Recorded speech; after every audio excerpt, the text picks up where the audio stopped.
오늘은 1년 중 가장 낮이 긴 하지죠. 여름이 시작이 되는 날이 바로 오늘입니다. 이날은 정오의 태양의 높이도 가장 높고 또 일사시간, 햇빛을 비추는 그 시간과 또 비추는 양, 일사량도 가장 많은 날이기도 하죠.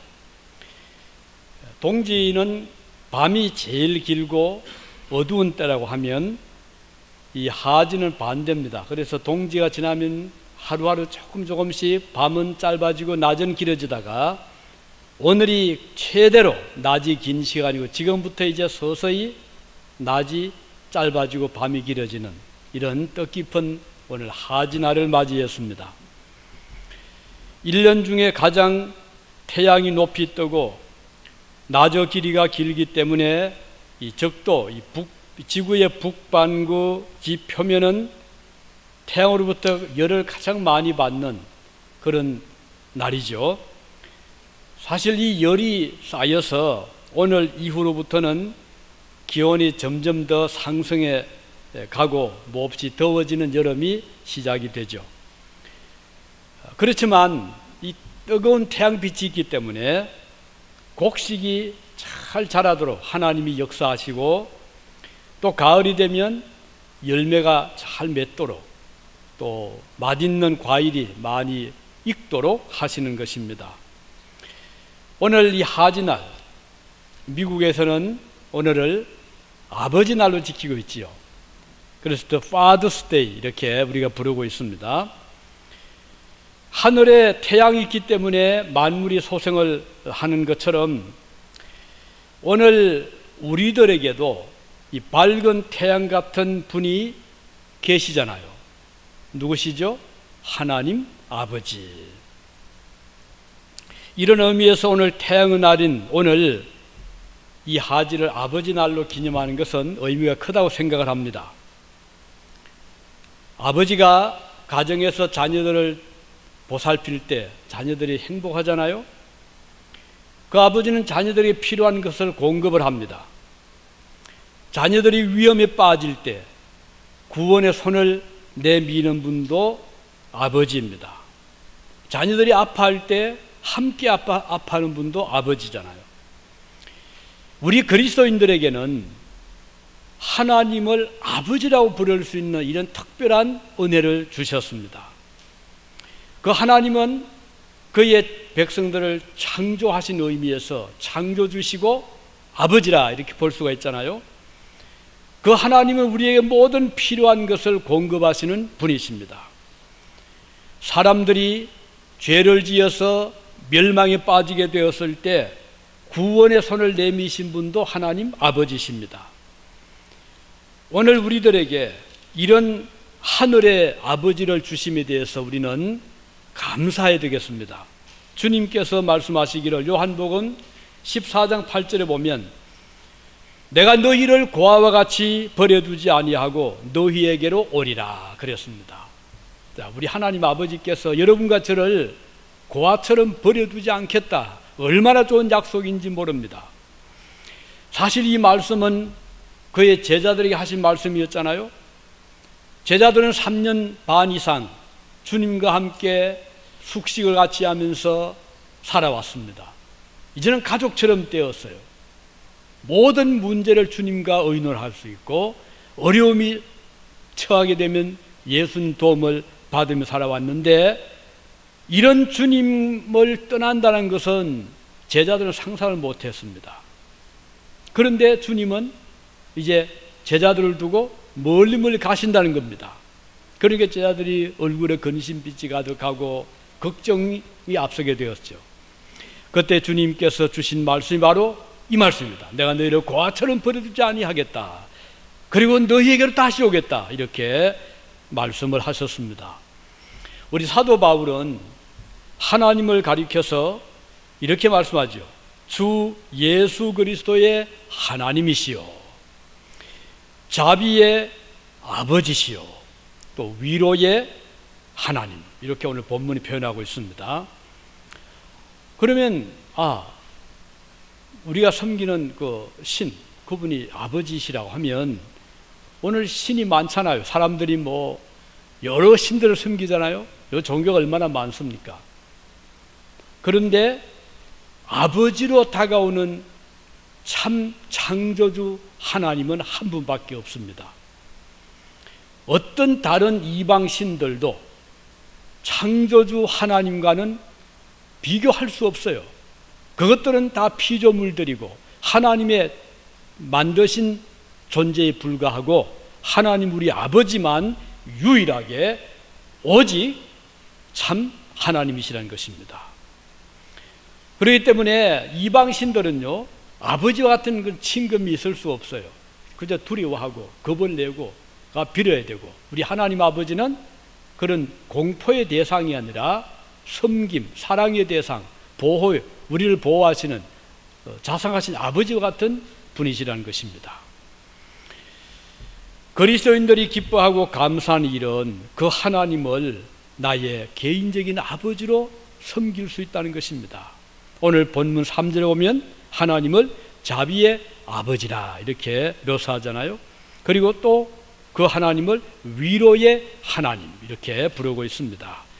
이 세상을 살아가는 모든 사람들은 각자의 주어진 여러 가지 어떤 과제, 과업, 업무 또는 어떤 일을 가지고 살아가는데 이게 우리에게 짐으로 다가오잖아요. 가령 직장인은 자기 할 일이 있습니다. 오늘 이거 해야 된다. 그것이 굉장히 스트레스를 주잖아요. 사업가는 오늘 이런 일을 해야 되고 이런 또 우리가 사람들을 만나야 되고 또 이런 또 우리가 계획을 세우고 있고, 이 사업가는 사업가대로, 직장인은 직장인대로, 또 학생은 오늘 공부할 또 과제가 있잖아요. 숙제가 홈워크가 있잖아요. 농부는 또 농부에 할 일이 있지 않습니까? 주부는 주부에 할 일이 있습니다. 이렇게 볼 때 이 세상에 태어나서 할 일이 없이 사는 사람은 아무도 없어요. 누굴 막느라고 다 일을 가지고 살아가는데 이것들을 기쁘게 즐겁게 할 수 있다면 얼마나 좋지만 대부분의 사람들은 이것들이 그냥 무거운 스트레스로, 짐으로 다가오잖아요. 일의 끝이 없잖아요. 그래서 하루하루 우리는 무거운 짐을 지고 먼 길을 가는 나그네와 같은 삶을 살아간다고 볼 수 있겠습니다. 무겁다고 벗어 던져갈 수는 없잖아요. 애들 키우기 힘들어. 애들 그냥 버릴 수는 없잖아요. 이 직장 힘들어. 그냥 버리면 어떻게 돼요? 당장에 생존의 문제 걸리잖아요. 그래서 누굴 막느라고 내가 좋아하든 싫어하든 우리가 지고 있는 각자의 짐을 지고 가게 되어 있습니다.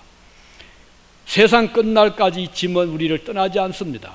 이 짐은 모든 사람들이 숙명처럼 지고 살아가도록 되어 있습니다. 그런데 그 짐 중에 제일 무거운 짐은 뭘까요? 우리를 억누르 우리를 힘들게 하는 것을 성경에 보면 죄의 짐이라고 하고 있습니다. 죄는 눈에 보이지 않지만요, 얼마나 무거운지 모릅니다. 죄를 짓는 그 순간부터 죄의 값을 치루어야 되거든요. 그거 참 무게 있게 다가오잖아요.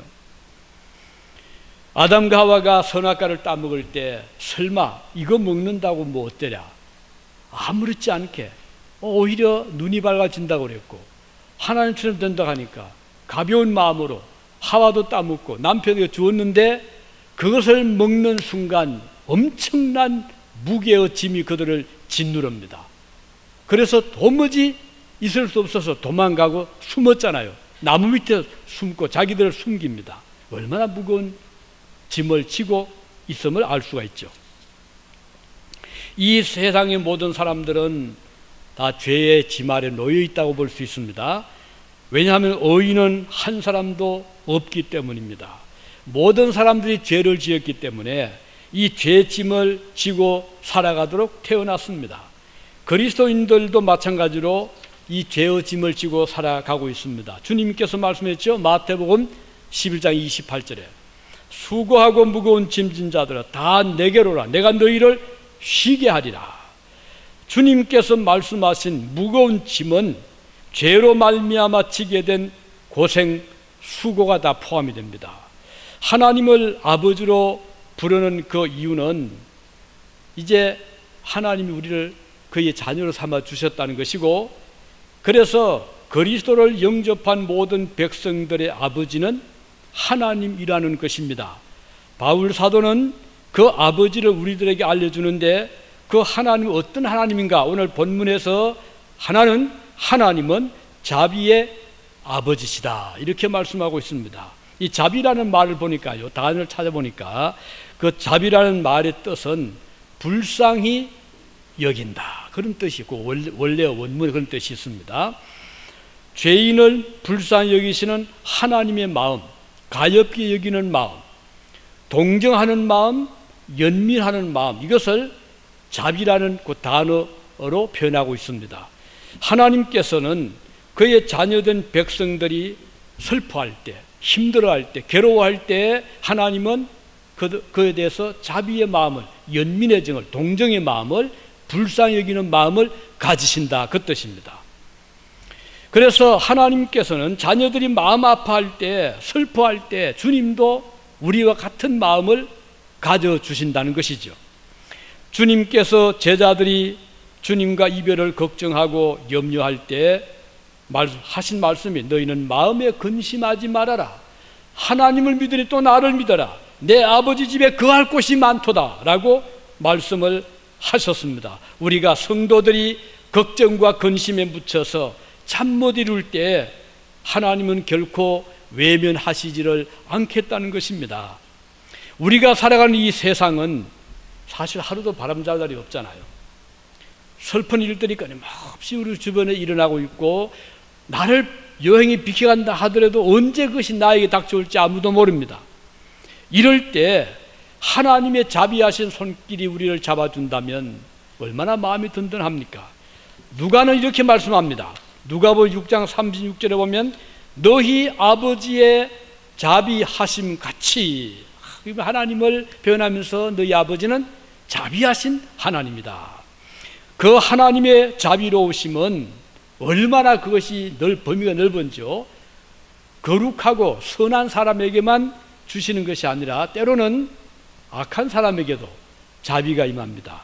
가령 비를 주실 때, 너는 착하니까 주고 너는 나쁜 악한 자니까 비를 안 줘, 이렇게 하지 않잖아요.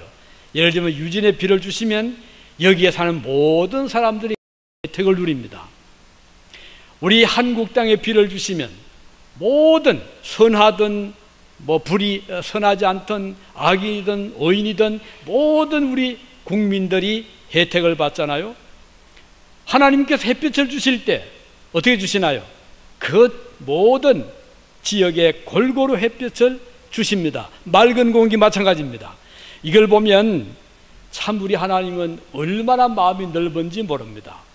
악인에게도 비를 주시고 햇볕을 주시고 공기를 주신 하나님, 하나님께서는 이와 같이 해를 악인과 선인에게 비치게 하시며 비를 의로운 자와 불의한 자에게 내려오신다 말씀하신 그대로입니다.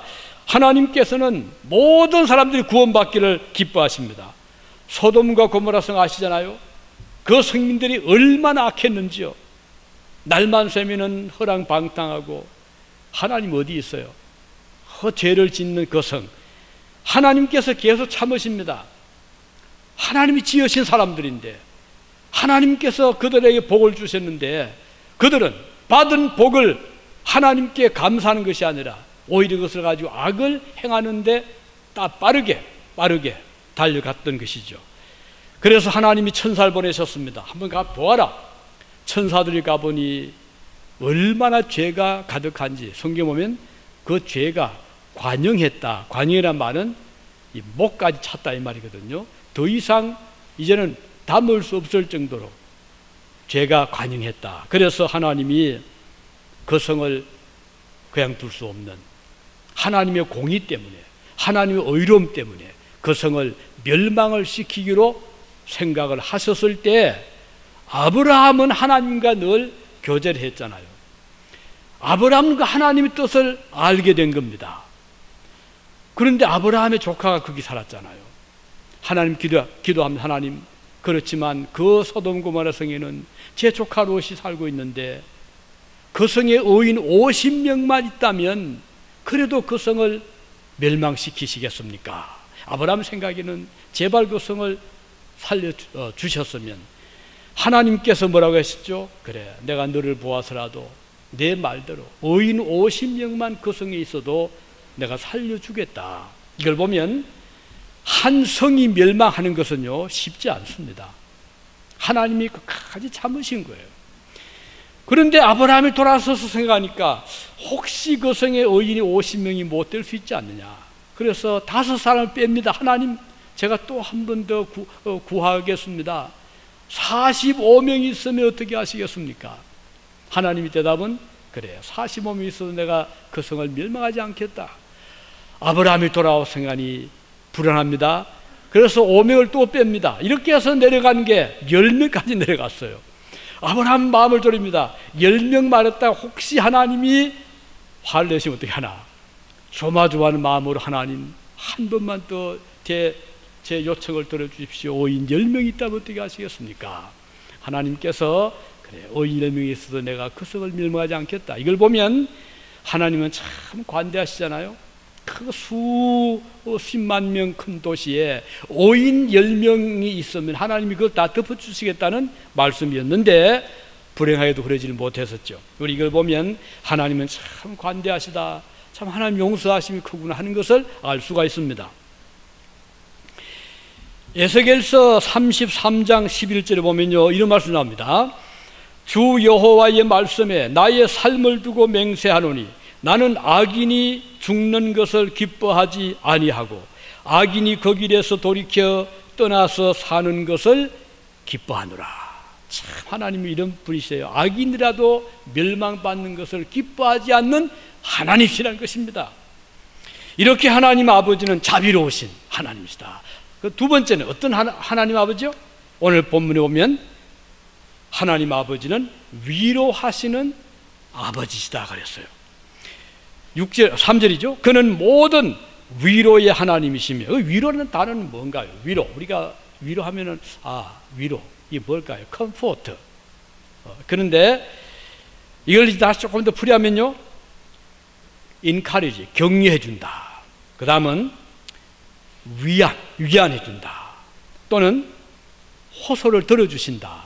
또 한 가지 의미는요, 가까이 가 준다. 그런 뜻이 있는 단어입니다. 가까이 불러준다. 그 뜻이거든요. 자, 자녀가 슬피고 웁니다. 뭔가 막 슬피 울 때 그 부모가 어떻게 해요? 그냥 저쪽 울고 있는 거 두고 모른 채 지나가지 않잖아요. 그러면 가까이 갑니다. 얘야, 무슨 일이 있니? 나에게 말해다오. 귀를 가까이 댑니다.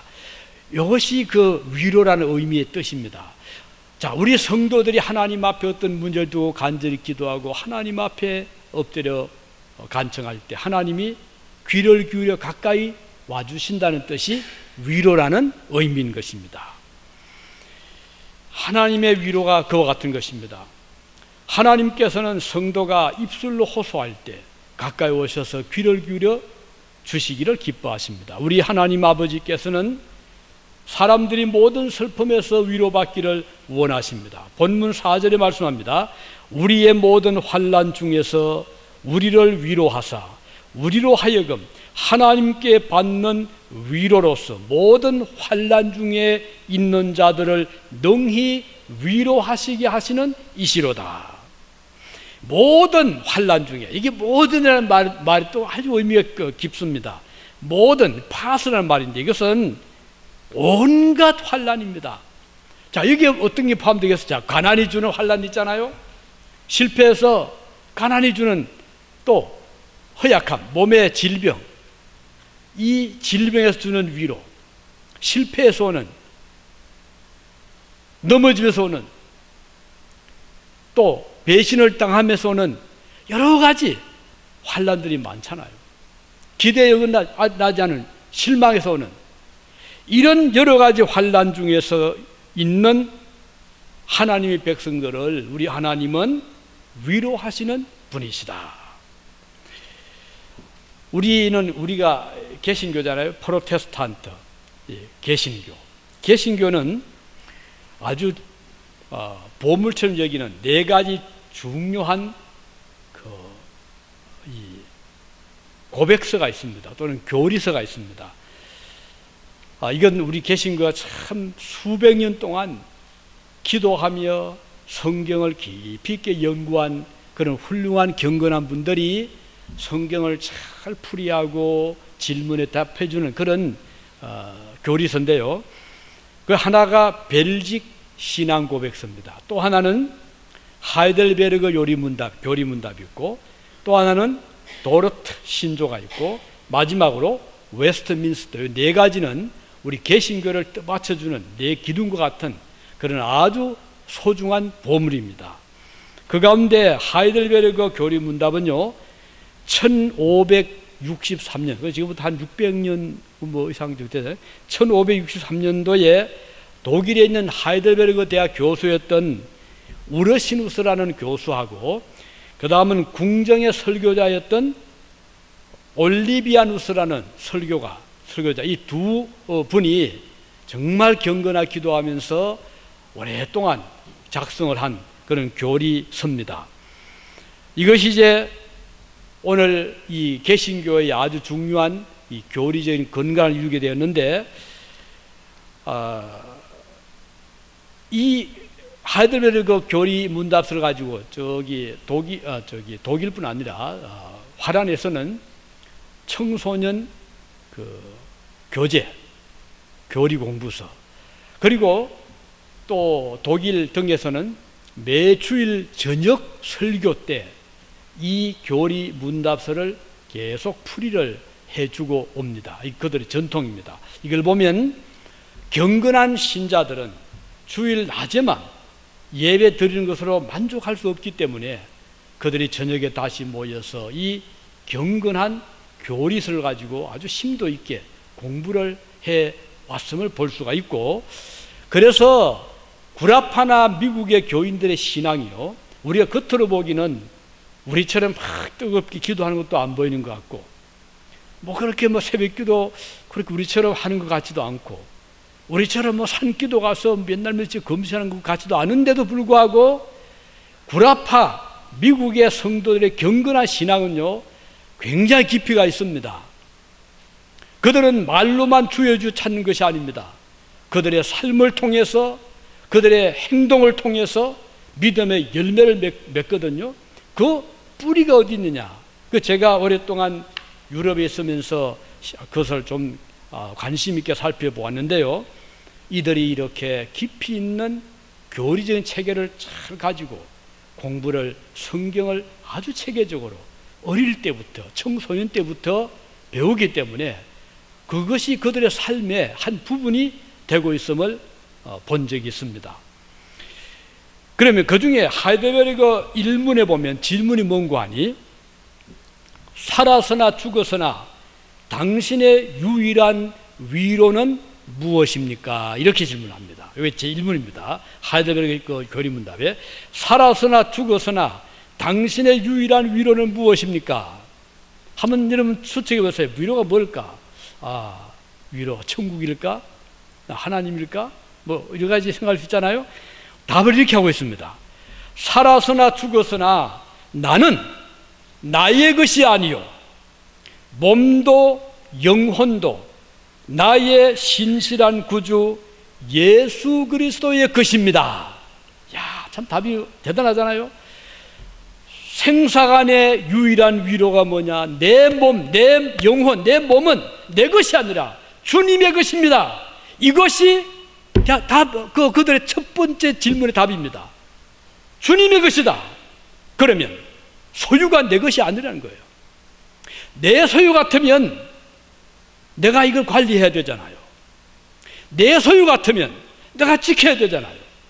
그런데 이 교리문답에서는 나의 몸도 내 영혼도 나의 것이 아니라 예수 그리스도의 것입니다. 이것이 그 대답입니다. 그리고 또 이어서 이렇게 말합니다.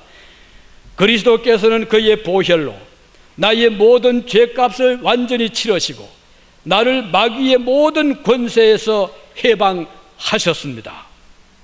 또한 하늘에 계신 나의 아버지의 뜻이 아니면 나의 머리털 하나도 땅에 떨어지지 않도록 나를 보호하시며 참으로 모든 것이 합력하여 나의 구원을 이루도록 하십니다.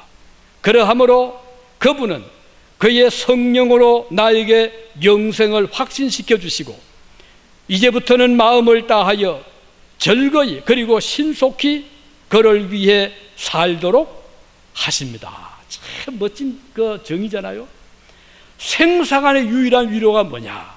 내 몸과 내 영혼, 내 모든 것은 내 것이 아니라 주님의 것이기 때문에 나의 머리털 하나도 하나님의 뜻이 아니면 땅에 떨어지지 아니한다는 것을 믿는 믿음입니다. 여러분 그렇게 믿으시죠? 믿으셔야 됩니다. 그런데 오늘 많은 사람들은 자기 몸 때문에 걱정 많이 합니다. 아이고, 내가 아픈데 어떻게 하지? 아이고, 이거 어떻게 하냐? 또 그뿐인가요? 살았을 뿐 아니라 죽었어도 염려합니다. 우리 아들 하나 저 멀리 사는데 내가 갑자기 죽으면 내 몸을 누가 장례 치러주냐? 이거 살아서도 걱정하고 죽어서 걱정하고 왜 그럴까요?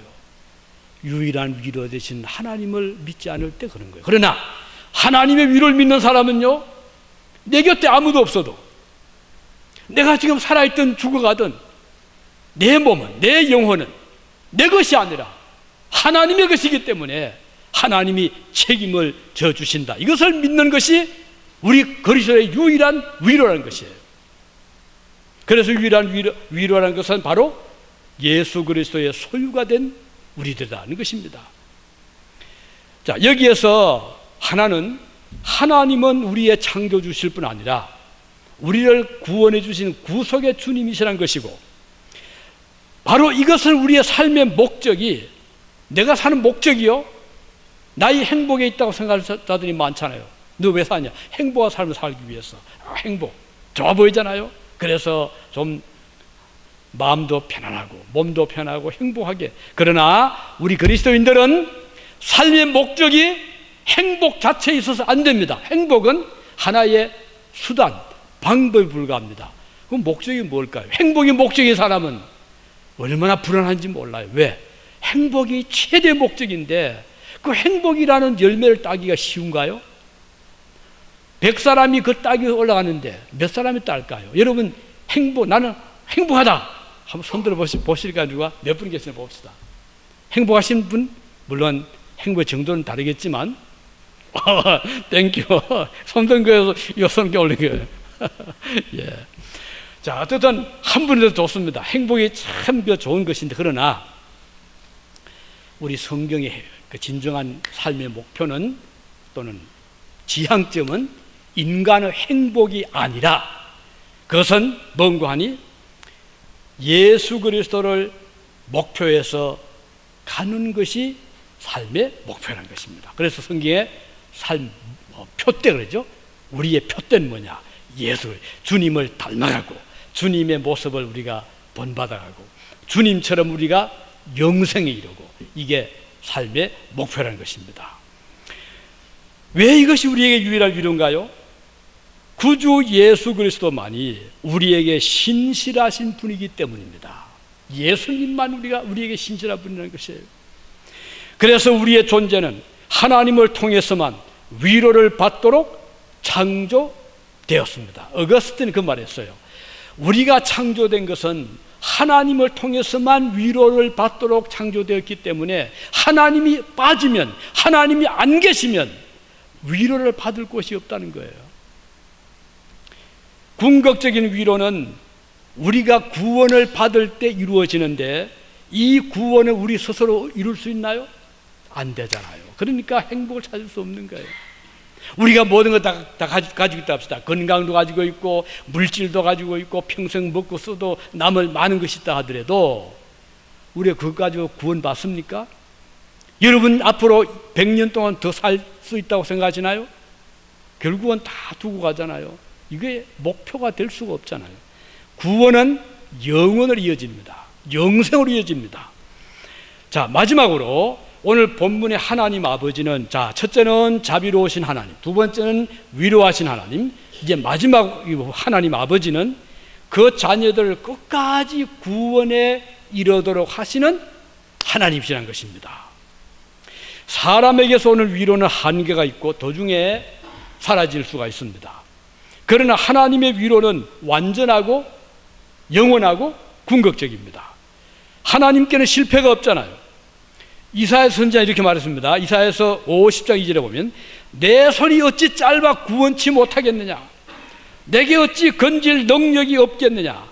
보라, 내가 꾸짖은적 바다가 마르며 하수가 광야가 될 것이며 거기 물이 없어졌으므로 어족이 갈하여 죽어 악취를 발하게 되느니라. 저는 이 말씀 읽으면서요, 어떤 생각을 좀 했는가 하니, 하나님께서 바다의 물도 마르게 하시는구나.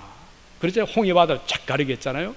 또 하수, 강물도 마르게 하시는구나. 요단강 하나님 땅 이렇게 물을 또 갈라내시잖아요.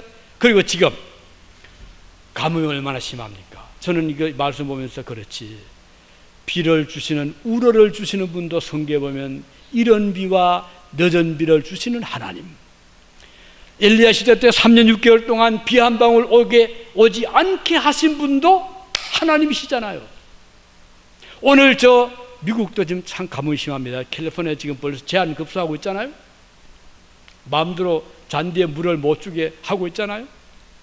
누가 그런 말 하더라고요. 이게 얼마나 사실지 모르지만 그 어느 지역은 여름에 나무를 말라주겠다, 잔디를 누렇게 말라주면 파인, 벌금을 그 시에서 때린답니다. 근데 지금은 물을 주면 벌금 때린답니다. 얼마나 지금 이렇게 어려운 시대에 우리 살고 있고, 우리 대한민국 잠깐 어제 잠깐 뉴스를 보았더니 강원도예요. 강화도는 뭐 이미 말할 것도, 강원도에 그 지방인데도 밤에는 물을 공급을 하지 않는답니다. 벌써. 그리고 또 그 어느 농부는요, 뭐를 심었는데 비가 안 와서 말라 죽고 있잖아요.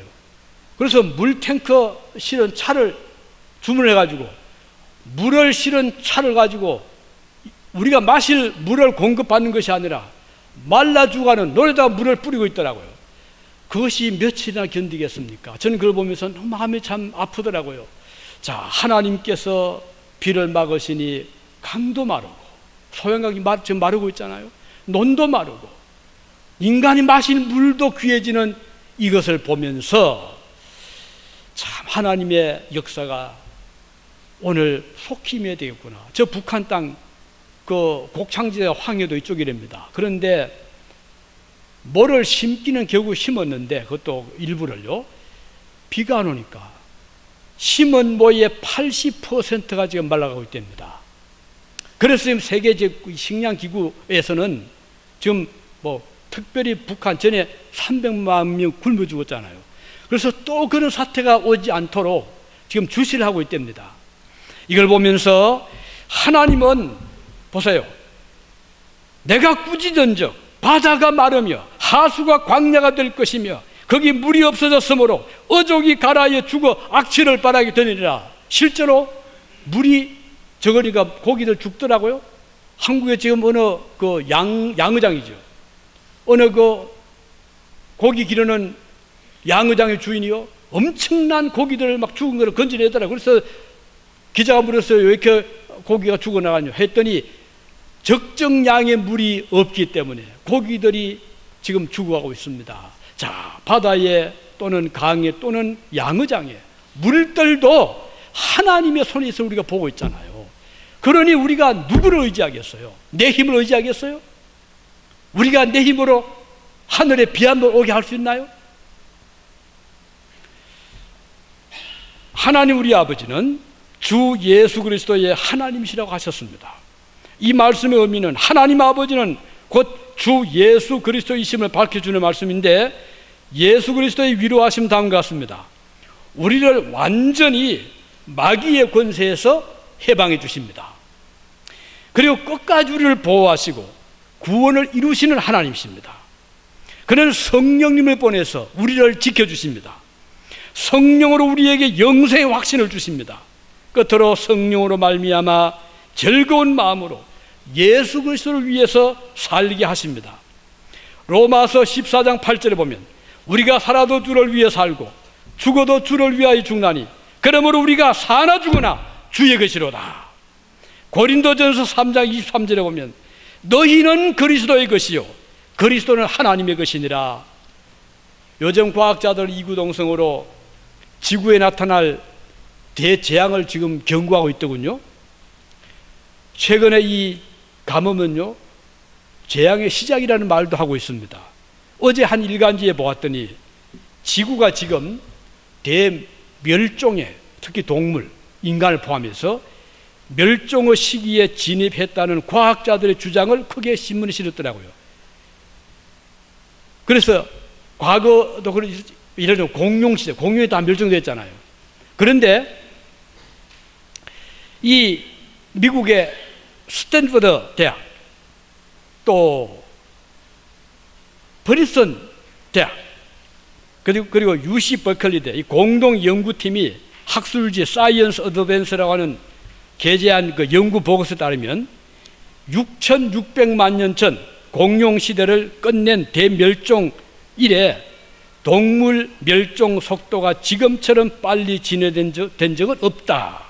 이렇게 하면서 이제 앞으로 의심의 여지 없이 우리가 6번째 동물 대멸종 시기에 접어들었다는 것을 보여준다. 아주 저명한 학자들이 이런 글을 지금 썼더라고요.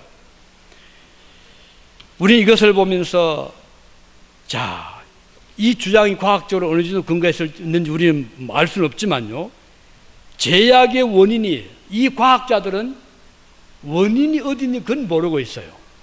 우리 성경에 보면요, 인류가 받은 재앙의 원인은 어느 시대를 막론하고 인간들에게서 왔거든요. 왜? 인간들의 죄악 때문에. 자, 소돔 고모라 시대 때 보세요. 그리고 저 로마 폼페이우스 화산 폭발, 그때 그 로마의 타락상. 에덴 동산을 왜 황폐하게 됐나요?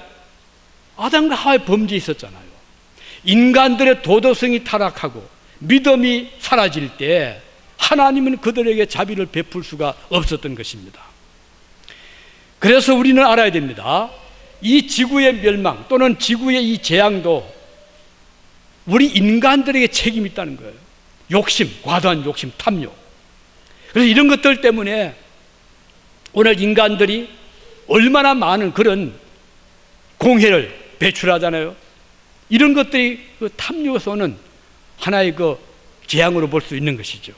이제 하나님 아버지는 인류의 유일한 소망이십니다. 우리는 그 하나님 아버지로 말미암아 진정한 위로를 받을 수가 있습니다. 바울은 본문을 이렇게 기록하고 있습니다. 고린도 후서 1장 5절에 그리스도의 고난이 우리에게 넘친 것 같이 우리의 위로도 그리스도로 말미암아 넘치는도다. 하나님 아버지로부터 위로를 받는 사람은 이제 고난받는 다른 형제자매들을 위로할 수가 있습니다. 바울은 다시 말합니다. 고린도후서 1장 4절에 우리의 모든 환난 중에서 우리를 위로하사 우리로 하여금 하나님께 받는 위로로서 모든 환난 중에 있는 자들을 능히 위로하게 하시는 이시로다. 하나님 아버지로부터 위로함을 받는 사람은 우리와 같은 고난을 받는 자들을 능히 위로하게 되는 것입니다.